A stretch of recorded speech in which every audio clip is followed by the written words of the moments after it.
Hello and welcome to Wise Women Speak, an audio series for women to find their own voice and to express their creativity in the world.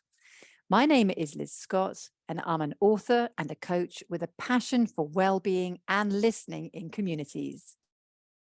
My name is Dorothy Kolomiski. I'm an author and coach also, and I'm passionate about helping people get their dreams out of their heads and into their lives. And Liz and I are here today to talk about being in a space of listening. And funnily enough, just yesterday, I was just telling Liz, I reconnected with an old friend who I hadn't spoken to in decades, probably 35 years. And we happened to cross each other's paths. And what I was telling Liz, what a joy it was to just listen and really be in that space of listening to him, and how listening to him in some odd way not only felt connected, but it also felt like listening to myself. I love that. Yeah. And there's something, isn't there, about, I would imagine with a friend that you've not seen for such a long time, there must be a lot of news that you want to share back and forth. But there was just something that you really saw there or really enjoyed about just listening and hearing your friend share their story. I think that's gorgeous. And I guess listening for me and being in a space of listening is just it's just at the heart of pretty much everything I do, or everything that feels valuable. It's almost like if I've got a thread that I can trace back, it always goes back to listening. Mm. But and you've talked there about listening to other people, and it is about ultimately listening to ourselves.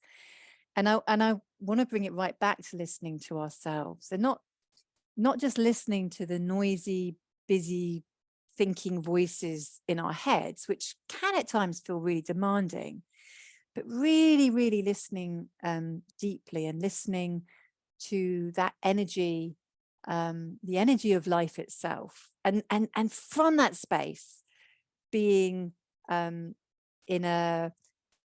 being drawn, being inspired to take action. And I want to just tell a little story that keeps popping into my head, and it's about Mm. my my little nephew. See what you make of this, Dorothy. But this was a few years ago. He's a teenager now, but when he was quite young, he was, I think, maybe 6 or 7.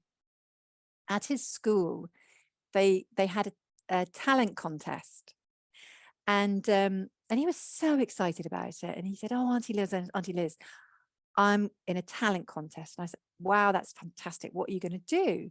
He said, "I'm going to sing." And I said, "Great. Can I hear your song?" He said, "Yes." And he sang this song, and it was absolutely awful. Like, I couldn't actually work out what it was. So I said to him, "Wow, that's great. Can we maybe play it on YouTube so I can just kind of get a sense?" He said, "Yeah, yeah." And he played it on YouTube. I thought, "Oh, that's the song he's singing." And there was a part of me, because I was like, "Oh dear, this is going to be awful. What the kid's going to say, and should I tell him not to sing?" But I just let it go. And anyway, he had his talent contest, and I was a little bit nervous about asking him what happened, because I thought maybe it would have gone badly. And I said to him, "Hey, how did your talent contest go?" He said, "It was fantastic." He said, "I loved it." I said, "How did you get on?" He said, "Well, I didn't win." He said, "But the person who won was ever so good." He said, "But it was such great fun." Now, Mm. I love that, because he was in the complete energy of creativity and freedom and expression and sharing something in the world. And I was in the more fearful position of, is that good enough? What will other people say? Maybe he shouldn't do it. I need to protect him. And that was me projecting onto him, but also I do that to me as well. It's like I kind of thought, well, I wonder how I would turn up in the world if I didn't have all of those Mm, voices kind of reining me back and saying, maybe you shouldn't, and what if, and what will other people mm, think, and maybe you're not good enough. Who are you to say this? Who are you to do this? And I just mm. wonder, I mean, Dorothy, what would we be like if we were able just to step in the world and listen to that nudge of creativity wanting to be expressed and expressing it in the moment in whatever form it seems to take shape? Well, there's one thing that I just love about what you're saying there is it's like an intricacy of listening. And when we really tune in, often what our given response would be may be very, very different coming from that place of sometimes pausing or just allowing. One time, my son, who is on the autistic spectrum, and at that point in his life, he was having so many temper tantrums, I couldn't even count them sometimes all in one day. It was really a challenging time. We had all these different programs for him and all these, he had these organized schedules, and I also support him and help him, all these different visual aids and things. And one night I was cooking dinner. I was the only adult in the house. He came and he had a full on teeth gnashing temper tantrum. He was lying on the floor. He was thrashing around. I turned the stove off and pushed the pots back because I was afraid he might actually go for the pots. I mean, he was really pretty out of control. And I looked at him and I thought, it just doesn't make any sense at all to start trying to talk him down. Okay, you're in the red zone, and here are the visual cues.